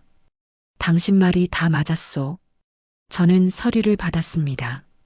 읽어보니 곽상무는 2년 전부터 계획했다고 합니다. 경영권 탈취, 요양원 강제 입소, 회장 아들이 돌아오지 못하게 방해 공작, 심지어 회장님의 치료약을 조작하려는 시도도 있었다고 합니다. 이 사람이 저는 믿을 수 없었습니다. 네, 내가 20년 동안 믿었던 사람이었소. 회장님의 목소리가 씁쓸했습니다. 하지만 돈과 권력 앞에서는 20년도 아무것도 아니더군. 곽상무는 해고했소. 회장님이 말씀을 이으셨습니다. 경찰에도 고소했고 지금 조사 중이요. 다행입니다. 그리고 회장님이 저를 똑바로 보셨습니다. 당신에게 감사의 표시를 하고 싶소. 아, 아닙니다. 저는 당연한 일을 듣기나 해요. 회장님이 미소 지으셨습니다. 금요일 이후 처음 보는 미소였습니다. 먼저 당신을 정규직으로 전환하겠소. 예. 지금은 용역 소속이지? 계약직이고. 네. 그렇습니다. 정규직으로 전환하겠소. 대성그룹 직원으로. 저는 믿을 수 없었습니다.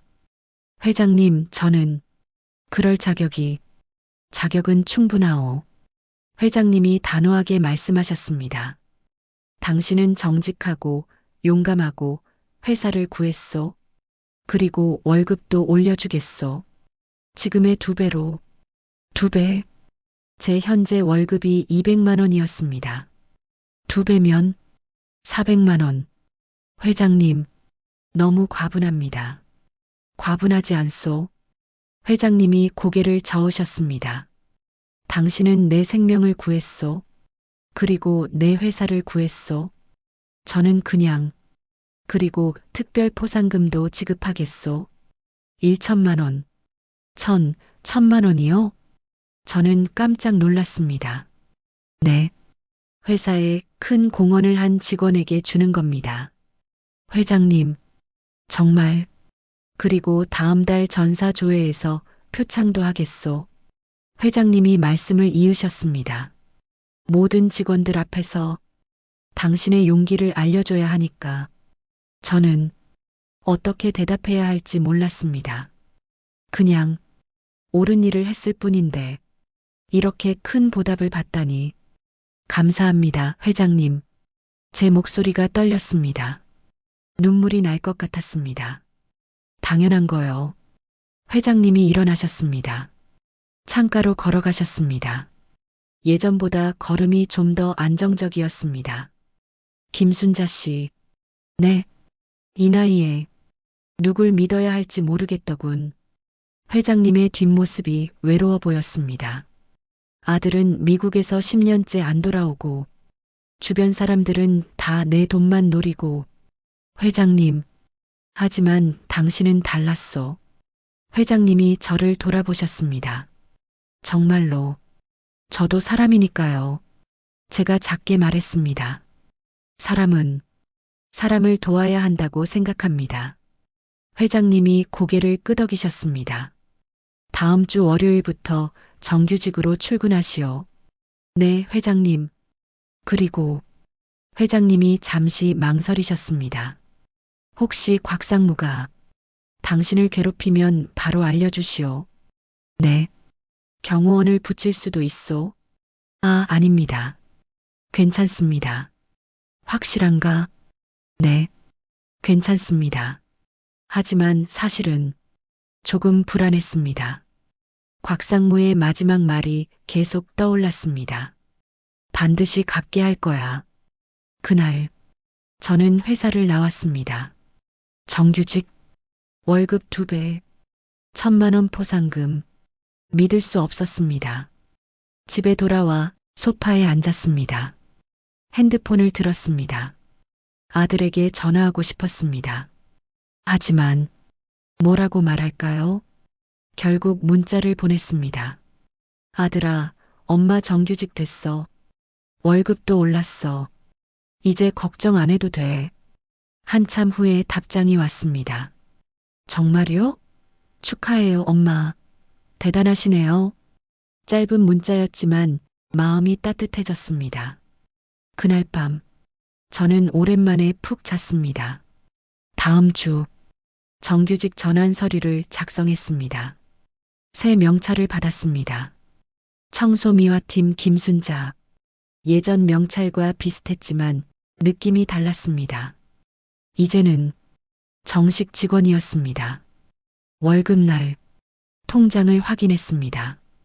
400만 원, 그리고 포상금 1천만 원, 총 1,400만 원이 들어와 있었습니다. 저는 한참을 통장을 바라봤습니다. 이렇게 많은 돈을 본 게 처음이었습니다. 저는 은행에 갔습니다. 밀린 월세를 냈습니다. 그리고 부동산에 갔습니다. 좀 더 나은 집을 찾고 싶은데요. 어떤 집을 원하세요? 투룸이요. 작아도 괜찮아요. 깨끗하고 햇볕이 잘 들면 좋겠어요. 예산은요? 보증금 1,000만 원에 월세 60만 원 정도요. 부동산 직원이 놀란 표정으로 저를 봤습니다. 아마 제 나이 때문이었을 겁니다. 네, 찾아보겠습니다. 일주일 후 집을 구했습니다. 작은 투룸, 방 2개에 작은 거실, 깨끗했고 햇볕이 잘 들었습니다. 이사를 했습니다. 짐이 많지 않아서 하루 만에 끝났습니다. 새 집에서의 첫날 밤, 저는 작은 거실 바닥에 앉아 창밖을 바라봤습니다. 야경이 보였습니다.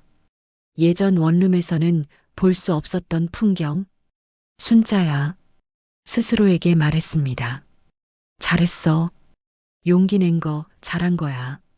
그날, 저는 아들에게 전화했습니다. 여보세요? 아들아, 엄마야. 엄마, 무슨 일 있어요? 아니야. 그냥 목소리 듣고 싶어서. 엄마, 아들의 목소리가 놀란 것 같았습니다. 엄마가 이사했어. 좀 더 좋은 집으로. 정말요? 어디로요? 동이야. 투룸이고 햇볕도 잘 들어. 우와, 대단하시네요. 그래서 주말에 한번 올래? 손주 얼굴도 보고 싶고. 전화 너머로 침묵이 흘렀습니다. 한참 후에 아들이 말했습니다. 엄마, 진짜 괜찮아요? 응. 엄마가 밥 해줄게. 뭐 먹고 싶어? 저희 셋이 다 가도 돼요? 당연하지. 우리 가족인데. 알았어요, 엄마. 이번 주 토요일에 갈게요. 전화를 끊고 저는 한참을 앉아 있었습니다. 가슴이 두근거렸습니다. 10년 만에, 아니, 결혼 후 처음으로 손주를 볼 수 있다니. 토요일, 저는 아침 일찍 일어났습니다. 장을 봤습니다. 고기, 야채, 과일, 손주가 좋아할 만한 것들도 샀습니다. 집에 와서 청소를 했습니다. 요리를 시작했습니다. 갈비찜, 잡채, 나물 반찬 여러 가지. 오후 2시, 초인종이 울렸습니다. 저는 앞치마를 벗고 문을 열었습니다. 아들이 서 있었습니다. 엄마, 어서 와. 며느리도 있었습니다. 어머님, 안녕하세요. 조심스러운 목소리였습니다. 그래, 어서 와. 들어와. 그리고 며느리 손을 잡고 있는 아이. 3살 남짓, 큰 눈, 통통한 볼, 할머니, 작은 목소리. 저는 무릎을 꿇었습니다. 아이와 눈높이를 맞췄습니다. 안녕, 우리 손주. 손을 뻗었습니다. 아이가 조심스럽게 다가왔습니다. 저는 아이를 안았습니다. 따뜻했습니다. 부드러웠습니다. 냄새가 좋았습니다. 아기 냄새. 눈물이 났습니다. 엄마, 괜찮아요? 아들이 걱정스럽게 물었습니다. 괜찮아. 저는 눈물을 닦았습니다. 행복해서 그래. 그날 우리는 함께 밥을 먹었습니다. 작은 식탁에 둘러앉아 손주는 제 무릎에 앉았습니다. 할머니, 맛있어요. 그래, 더 먹을래? 네. 며느리가 조심스럽게 말했습니다. 어머님, 그동안 죄송했어요. 괜찮아. 저는 며느리의 손을 잡았습니다. 이제 우리 가족이잖아. 며느리의 눈에서 눈물이 났습니다. 감사합니다, 어머님. 그날 저녁 아들 가족이 돌아갔습니다. 다음 주에도 올게요, 엄마. 아들이 말했습니다. 그래, 기다릴게. 문을 닫고 저는 혼자 앉아 있었습니다. 작은 거실. 하지만 따뜻했습니다. 오랜만에 느끼는 감정. 행복. 하지만 행복은 오래가지 않았습니다. 그 다음 주 월요일. 출근길에 이상한 느낌이 들었습니다. 버스를 기다리는데 누군가 저를 쳐다보는 것 같았습니다. 뒤를 돌아봤습니다. 아무도 없었습니다. 기분 탓이겠지. 버스를 탔습니다. 회사에 도착했습니다. 로비에서 청소를 하고 있는데 또 그 느낌이 들었습니다. 누군가 저를 지켜보는 것 같은. 주변을 둘러봤습니다. 사람들은 각자 일하고 있었습니다. 아무도 저를 보지 않았습니다. 순자야, 너무 예민한 거 아니야? 스스로를 다독였습니다. 점심시간. 휴게실에서 도시락을 먹고 있는데 핸드폰이 울렸습니다. 모르는 번호였습니다. 여보세요? 김순자 씨? 남자 목소리였습니다. 낯선 목소리. 네, 그런데요? 조심하세요. 예.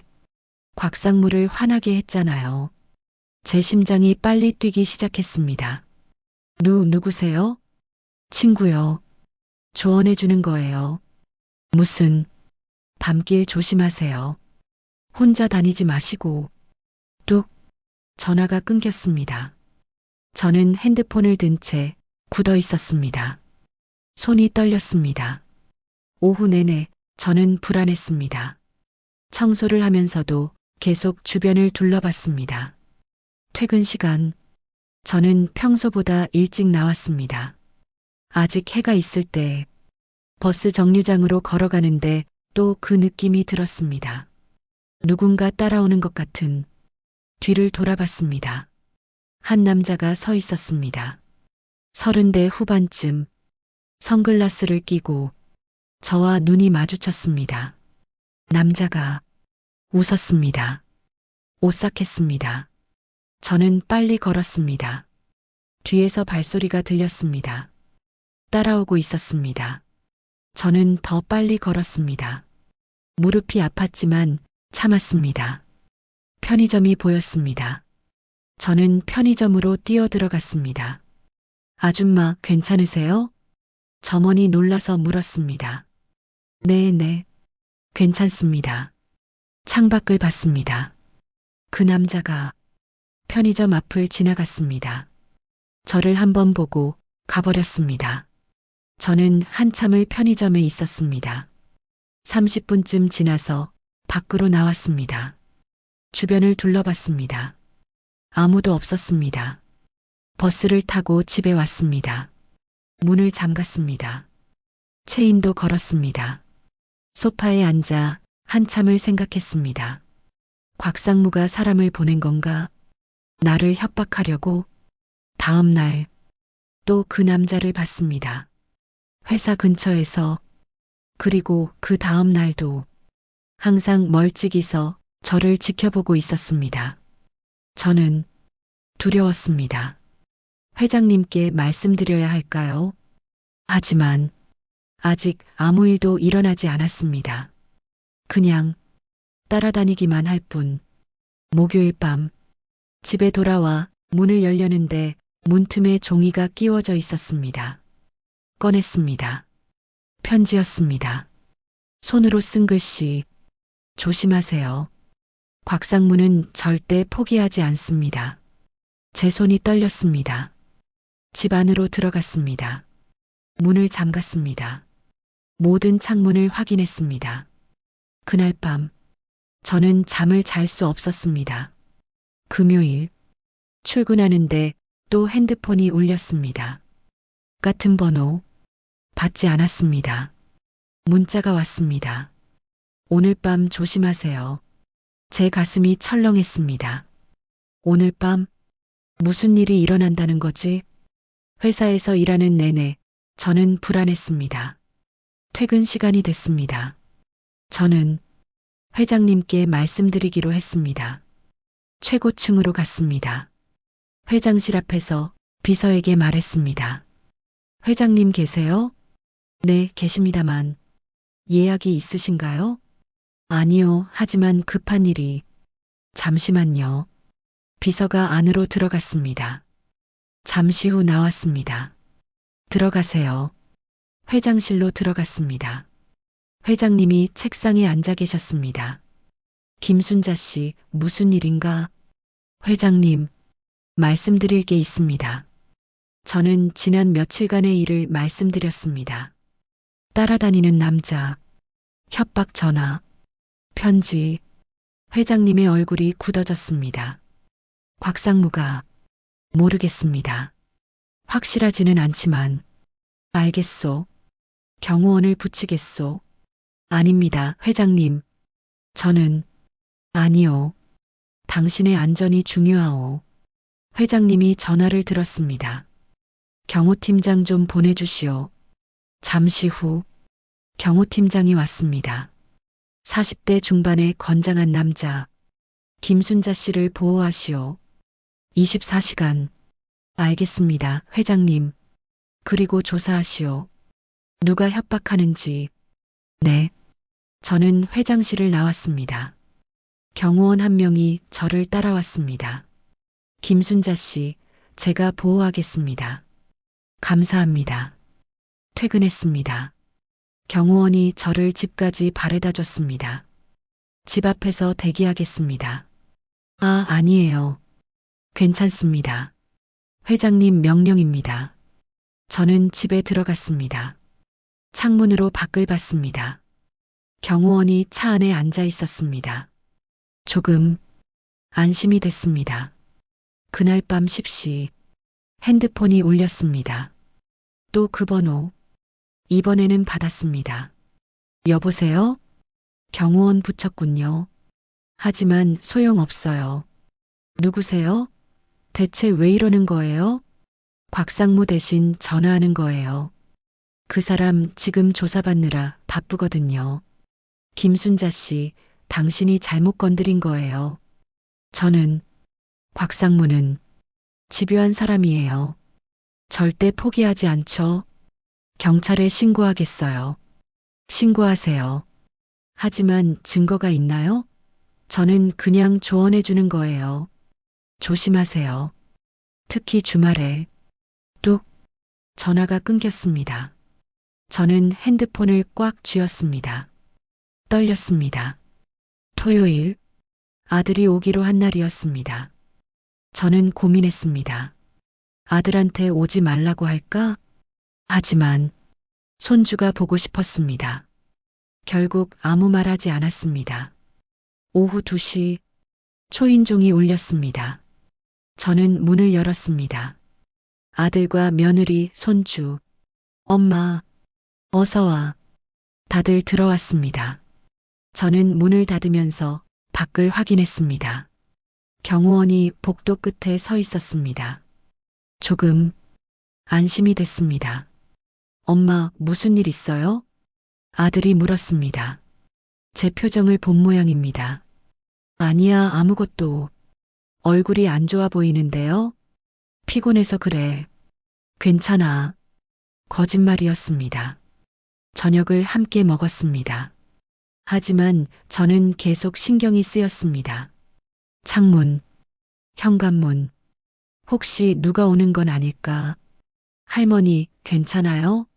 손주가 걱정스러운 얼굴로 물었습니다. 응, 괜찮아. 할머니는 괜찮아. 저는 손주를 안았습니다. 그 순간 창문 밖에서 소리가 들렸습니다. 쾅! 모두가 놀라서 돌아봤습니다. 뭐야? 아들이 창문으로 다가갔습니다. 아들아, 가지 마. 저는 소리쳤습니다. 하지만 아들은 이미 창문을 열었습니다. 밖을 내다봤습니다. 아무것도 없는데요? 정말? 저도 창문으로 갔습니다. 밖을 봤습니다. 정말 아무것도 없었습니다. 고양이였나 봐요. 아들이 창문을 닫았습니다. 하지만 저는 불안했습니다. 경호원에게 전화했습니다. 여보세요? 김순자 씨, 무슨 일입니까? 창문 쪽에서 소리가 났는데요. 확인했습니다. 고양이였습니다. 정말요? 네. 걱정 마세요. 제가 지키고 있습니다. 감사합니다. 전화를 끊었습니다. 아들 가족은 저녁 8시에 돌아갔습니다. 엄마, 괜찮겠어요? 우리 좀 더 있을까요? 괜찮아. 가봐. 아이 재워야지. 전화해요. 무슨 일 있으면. 그래. 문을 닫았습니다. 체인을 걸었습니다. 혼자가 됐습니다. 조용했습니다. 너무 조용했습니다. 저는 TV를 켰습니다. 소리라도 있어야 할 것 같았습니다. 밤 10시 화장실을 다녀오려고 일어섰습니다. 그때 현관문에서 소리가 들렸습니다. 딸깍. 누군가 문을 여는 소리. 제 심장이 멈췄습니다. 문이 열리고 있었습니다. 천천히 체인이 걸려 있어서 조금만 열렸습니다. 문틈으로 남자의 얼굴이 보였습니다. 회사 근처에서 저를 따라다니던 그 남자. 안녕하세요, 김순자 씨. 남자가 웃었습니다. 저는 소리쳤습니다. 나가요. 안 나가면 경찰 불러요. 경찰이요? 남자가 비웃었습니다. 부르세요. 오기 전에 끝날 텐데. 남자가 문을 더 밀었습니다. 체인이 삐걱거렸습니다. 저는 핸드폰을 집어들었습니다. 경호원에게 전화했습니다. 여보세요? 도와주세요. 누가? 금방 갑니다. 경호원의 목소리. 계단 올라오는 소리가 들렸습니다. 빠른 발소리. 남자가 뒤를 돌아봤습니다.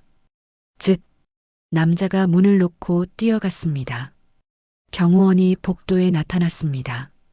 김순자 씨, 여기요. 경호원이 도망가는 남자를 쫓아갔습니다. 저는 그 자리에 주저앉았습니다. 온몸이 떨렸습니다.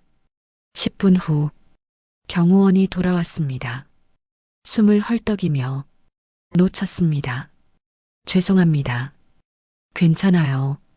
괜찮으시겠어요? 병원 가실까요? 아니에요. 괜찮아요. 하지만 괜찮지 않았습니다. 손이 멈추지 않고 떨렸습니다.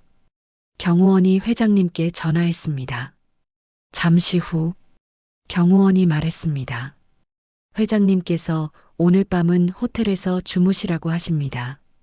호텔이요? 네. 안전을 위해서. 알겠습니다. 경호원의 차를 타고 호텔로 갔습니다. 고급 호텔이었습니다. 방도 넓었습니다. 하지만 편하지 않았습니다. 낯선 곳이었으니까요. 침대에 누웠습니다. 천장을 바라봤습니다. 이제 어떻게 되는 걸까? 곽상무는 언제까지 이럴까? 다음 날 아침 회장님께 전화가 왔습니다. 김순자 씨, 괜찮으신가? 네, 회장님. 병원으로 가시오. 곽상무가 쓰러졌소. 예. 어젯밤 심장마비로. 지금 병원 중환자실에 있소. 저는 믿을 수 없었습니다. 병원으로 갔습니다. 경호원과 함께 중환자실 앞에 회장님이 계셨습니다. 휠체어에 앉아 회장님, 김순자 씨, 회장님이 저를 보셨습니다. 곽상무가 중태요. 의사 말로는 스트레스 때문이라고 하더군. 회장님이 한숨을 쉬셨습니다. 경찰 조사, 재판 준비. 그게 부담이었나 봐. 그리고 어젯밤 당신을 협박하려던 사람도 잡혔소. 정말요? 경찰에서 연락 왔소. CCTV에 찍혔다고. 회장님이 말씀을 이으셨습니다. 조사해 보니 곽상무가 고용한 사람이더군. 당신을 겁주려고. 이제 안전할 거요. 곽상무도 당분간은 움직일 수 없을 테니. 저는 안도했습니다. 동시에 복잡한 감정이 들었습니다. 곽상무. 나쁜 사람이었지만 이렇게 쓰러지다니. 회장님, 곽상무는 어떻게 되나요? 살아난다면 재판을 받을 거요. 경영권 탈취 시도, 협박, 여러 가지로. 하지만 의사 말로는 상태가 좋지 않다고 하더군. 회장님이 중환자실 창문을 보셨습니다. 20년을 함께 일한 사람인데 회장님의 목소리가 쓸쓸했습니다. 이렇게 끝나는구만. 일주일 후 곽상무는 의식을 되찾았습니다. 하지만 많이 약해져 있었습니다. 재판은 연기됐습니다. 건강이 회복될 때까지. 그리고 저에 대한 협박도 멈췄습니다. 곽상무를 대신해서 일하던 사람들도 모두 경찰에 잡혔습니다. 저는 다시 일상으로 돌아갔습니다. 회사에 출근하고 청소하고 퇴근했습니다. 하지만 예전과는 달랐습니다. 사람들이 저를 알아봤습니다. 김순자 씨, 안녕하세요. 순자 씨, 고생 많으셨어요. 로비에서, 복도에서 사람들이 인사했습니다. 처음에는 어색했습니다. 하지만 나쁘지 않았습니다. 투명 인간이 아니라 사람으로 대접받는 느낌. 한 달 후 전사조회가 있었습니다. 모든 직원이 모이는 자리. 저도 참석했습니다. 회장님이 단상에 오르셨습니다. 휠체어가 아니라 걸어서. 여러분, 회장님의 목소리가 울려 퍼졌습니다. 오늘 한 분을 소개하려 합니다. 청소미화팀 김순자 씨. 제 이름이 불렸습니다. 앞으로 나오시오. 저는 떨리는 다리로 앞으로 나갔습니다. 수백 명의 시선이 저에게 쏟아졌습니다. 김순자 씨는 회장님이 말씀하셨습니다. 용기 있는 사람입니다. 회사에 큰 위기가 있을 때 목숨을 걸고 진실을 말했습니다. 그 덕분에 대성그룹은 살아났습니다. 박수 소리가 터져 나왔습니다. 김순자 씨에게 특별 공로 표창을 수여합니다. 회장님이 직접 상패를 주셨습니다. 무거웠습니다. 저는 상패를 받으며 눈물이 날 것 같았습니다. 감사합니다, 회장님. 고맙소, 김순자 씨. 그날 많은 사람들이 저에게 축하 인사를 했습니다. 축하해요, 순자 씨. 대단하세요. 김 언니도 와서 안아줬습니다. 순자 씨, 정말 자랑스러워요. 감사합니다, 언니. 퇴근 후 집에 돌아와 상패를 거실에 놓았습니다. 대성그룹 특별 공로상, 김순자. 제 이름이 새겨져 있었습니다. 저는 한참을 그걸 바라봤습니다. 그날 밤 아들에게 전화했습니다. 여보세요? 아들아, 엄마야. 엄마, 무슨 일 있어요? 아니야. 좋은 일 있어서. 무슨 일인데요? 엄마가 회사에서 상 받았어. 정말요? 무슨 상이요? 특별 공로상이래. 우와, 대단하시네요, 엄마. 아들의 목소리가 밝았습니다. 축하해요. 이번 주 토요일에 꼭 갈게요. 축하해 드려야죠. 그래, 기다릴게. 전화를 끊고 저는 창밖을 봤습니다. 서울의 야경. 이제는 무섭지 않았습니다. 오히려 아름다웠습니다. 시간이 흘렀습니다. 6개월이 지났습니다. 곽상무는 재판을 받았습니다. 징역 5년을 선고받았습니다. 경영권 탈취 시도, 협박, 배임, 여러 가지 죄목으로. 그리고 회장님의 아들이 돌아왔습니다. 미국에서 10년 만에. 저는 직접 보지는 못했지만 소문으로 들었습니다. 부자가 화해했다고, 회장님이 먼저 사과하셨다고, 내가 틀렸다, 돌아와 달라, 그렇게 말씀하셨다고, 아들도 눈물을 흘렸다고, 아버지, 저도 잘못했어요. 부자는 껴안았다고 합니다. 저는 그 얘기를 들으며 마음이 따뜻해졌습니다. 가족, 참 소중한 거구나. 저도 변화가 있었습니다. 아들이 매주 토요일마다 찾아왔습니다. 손주와 함께. 할머니, 손주가 뛰어와 안겼습니다. 우리 손주 보고 싶었어. 저도요, 할머니. 며느리도 달라졌습니다. 어머님, 이거 드세요. 반찬을 챙겨왔습니다. 고마워. 아니에요. 당연한 거예요. 며느리가 웃었습니다. 어머님이 이렇게 훌륭하신 분인 줄 몰랐어요. 훌륭하긴. 아니에요. 정말 존경해요. 며느리의 눈빛이 진심이었습니다. 어느 토요일 저녁, 아들 가족이 돌아간 후 저는 혼자 거실에 앉았습니다. 창밖을 봤습니다. 야경이 반짝였습니다. 지난 1년을 생각했습니다. 1년 전 저는 투명한 사람이었습니다. 아무도 알아주지 않는, 외롭고 가난한. 하지만 지금은 달라졌습니다. 정규직 직원, 존중받는 사람, 가족과 함께하는 사람. 완벽한 행복은 아니었습니다. 여전히 무릎은 아팠고, 청소 일은 힘들었고, 가끔은 외로울 때도 있었습니다. 하지만 충분했습니다. 이것만으로도 저는 상패를 받습니다. 거실 한쪽에 놓인 대성그룹 특별 공로상, 김순자, 그리고 옆에 놓인 액자, 손주 사진, 환하게 웃고 있는. 저는 미소 지었습니다. 순자야, 스스로에게 말했습니다. 잘했어. 용기 낸 거 정말 잘한 거야. 며칠 후 회장님이 저를 부르셨습니다. 회장실로 갔습니다. 회장님 옆에 젊은 남자가 서 있었습니다. 40대 초반쯤, 잘생긴 얼굴. 김순자 씨 소개하겠소.